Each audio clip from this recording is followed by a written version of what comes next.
2 વર્ષની અંદર જીતુભાઈ અમરેલી તાલુકાના 2 વર્ષમાં પહેલા આગલા વર્ષનું પેકેજમાં 22,000 કરતા વધારે ખેડૂતના ખાતામાં પૈસા આવ્યા અમરેલી તાલુકાના.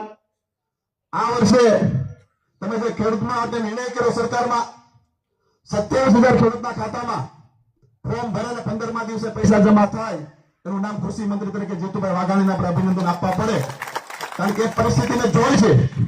જ્યારે કમોસમી વરસાદ સમગ્ર રાજ્યમાં થતો હતો, પરિસ્થિતિ હાલત ડોલત થતી હતી, પણ ત્યારે શું કરવું ત્યારે ખબર નહોતી. અમુક લોકો લેભાગુ તત્વો સરકારને બદનામ કરવા માટે પણ નીકળી ગયા હતા. ખેડૂતોને ગેરમાર્ગે દોરવાની પણ પ્રવૃત્તિઓ ચાલુ થઈ ગઈ હતી. પણ આદરણીય મુખ્યમંત્રી ભૂપેન્દ્રભાઈ પટેલ સાહેબ, નાયબ મુખ્યમંત્રી આદરણીય હર્ષભાઈ સંઘવી સાહેબ અને કૃષિ મંત્રી તરીકે જીતુભાઈ વાઘાણી સાહેબે જે નિર્ણયો કર્યા, સાહેબ સર્વે થાય તો તમને મને બધાને ખબર પડે શું પરિસ્થિતિ થાય આપણી.